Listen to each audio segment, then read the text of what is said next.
de la relance? Non, la relance, si vous, avec votre permission, Oui, j'aimerais aller au deuxième point, si c'est possible. Directement? Directement. Non, deuxième point, on ira avec Élysée. Élysée, on part sur la révision, la liste électorale. Non, c'est juste une relance pour la révision.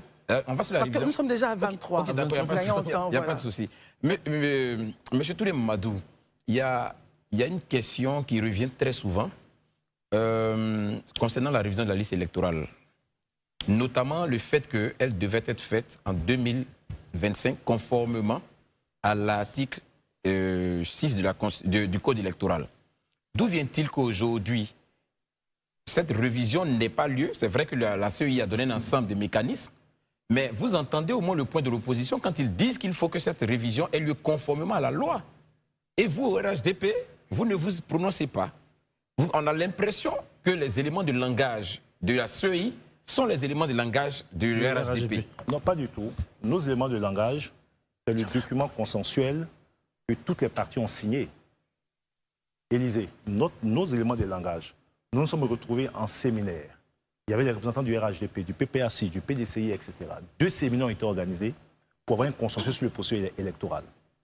Et c'est au nom donc de ces conclusions que l'année dernière, des jeunes de 17 ans ont été donc enrôlés sur la liste électorale parce qu'ils auraient 18 ans en 2025, en prévision justement au fait qu'il n'y aurait pas de révision de la liste électorale. Mais monsieur le ministre, ça même c'est contraire à la loi, pourquoi vous l'avez accepté? Non, j'ai dit, je parle ici au nom de tous les partis politiques, puisque c'est ensemble que nous avons convenu. Mais il faut leur poser la question.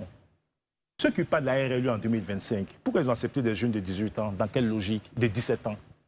Est-ce que vous avez entendu dénoncer pendant la révision que des jeunes de 17 ans puissent s'inscrire? Mais ça a respecté un esprit.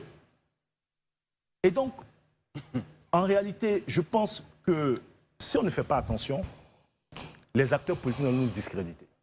C'est-à-dire que nous retrouver à arrêter de façon consensuelle des modes opératoires et par rapport à nos intérêts personnels et égoïstes, nous retrouver à remettre en cause, j'avoue que certains sont habitués à cela. Hein. Il y en a, c'est les credos politiques.